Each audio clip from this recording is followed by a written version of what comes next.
تو بادشاہ نے ان سے کہا حضور میری حاضری کرا دیجیے. کہا در تو کھلا ہوا ہے, جو جائے وہ جائے, میں کیا حاضری کرا دوں, ان کے یہاں کوئی روک ٹوک تو ہے نہیں, جاؤ جا کے حاضری دے دے. بولے حضور مزار نہیں پتا مجھے نہیں پتا کہ مزار شریف ہے کدھر. تو آپ نے فرمایا یہ جو مہوے کا درخت دیکھ رہا ہے نا, یہ وہ درخت ہے مہوے کا کہ جب آپ ہندوستان آئے تو اس کے نیچے لیٹتے تھے تو فرماتے تھے ہندوستان میں مجھے اس پیڑ کے نیچے بہت آرام ملتا ہے, اس پیڑ کے نیچے مجھے بہت آرام ملتا ہے. میرے آقا نے فرمایا انسان جس جگہ دفن ہوتا ہے اس کی خمیر میں وہاں کی مٹی ملی ہوئی ہوتی ہے.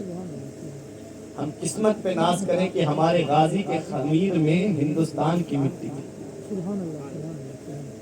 میرے غازی دولہ کا جہاں مدفن بنا ہوا ہے, سید افضل الدین ابو جعفر امیر ماں کہتے ہیں میں نے فلا تاریخ میں فلا وقت میں غازی پاک کو گھوڑے پہ سوار ہو کر کے اس پہ نیلی پہ سوار ہو کر کے میں نے تلوار لے کر کے ٹھٹ کی طرف جاتے ہوئے دیکھا ہے. بادشاہ نے جیب سے پرچہ نکالا اور اپنی کامیابی کی تاریخ دیکھی اور وقت دیکھا جس وقت بادشاہ فتح مند ہوا تھا, جس وقت بادشاہ نے ٹھٹ پہ حملہ کیا اور کامیاب ہوا تھا, وہی تاریخ تھی, وہی وقت تھا جو سید افضل الدین ابو جعفر امیر ماہ نے بتایا تھا. بادشاہ کو کہتا ہے حضور میں سمجھ گیا یہ فتح مجھے اپنی طرف سے نہیں ملی ہے بلکہ یہ فتح مجھے حاصل ہوئی ہے تو میرے غازی دولہ کے وسیلے سے حاصل ہوئی, وہ ہے میرے سید سالار مسعود غازی. بادشاہ کہتا ہے حاضری کرا دیجئے. آپ نے فرمایا چل. جب سید افضل الدین ابو جعفر امیر ماہ چل رہے تھے, اب سنو دن کی کے زندہ دل مسلمانوں, تو سید صاحب کبھی پنجوں کے بل چلے, کبھی ایڑی کے بل چلے, کبھی گھٹنے کے بل چلے. سید افضل الدین ابو جعفر امیر ماہ کو جب ایسے چلتا ہوا دیکھا تو بادشاہ کہتا ہے حضور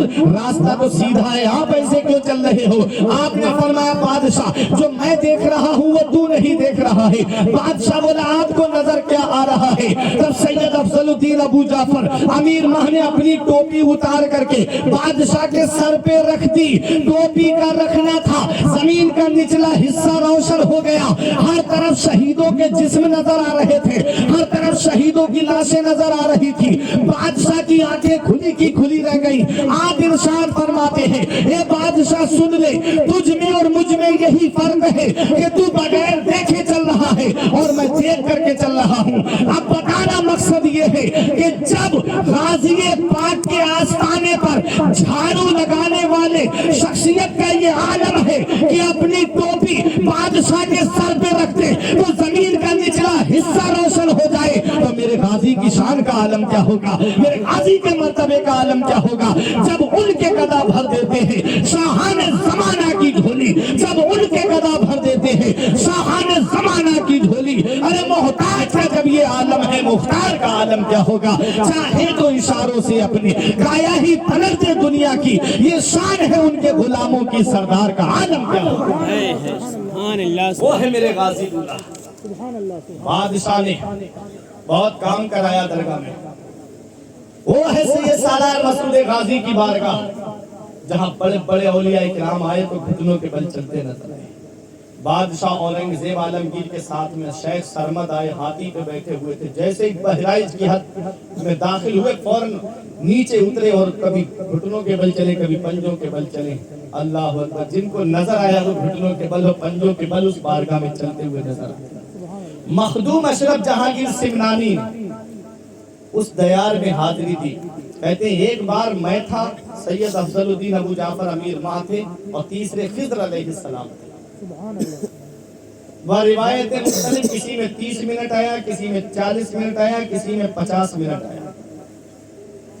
بتاتے ہیں ہمارے بزرگ سید مخدوم اشرف جہانگیر سمنانی کہتے ہیں کہ جو اس دیار میں حاضری دینے جائے وہ کم سے کم آدھا گھنٹہ ضرور ٹھہرے. کیوں؟ کیونکہ ہر آدھے گھنٹے کے بعد اس دربار میں خضر علیہ السلام کی حاضری. سبحان اللہ سبحان اللہ. دیکھو گے نہیں, پہچانو گے نہیں تو کیا ہوا, ان کے دامن کی ہوا تو لگ جائے گی. ارے ہم نہیں دیکھ پائیں گے, ان کی تو نظر ہم پہ پڑ جائے گی. یہی ہمارے لیے قیامت میں بخشش کا ذریعہ.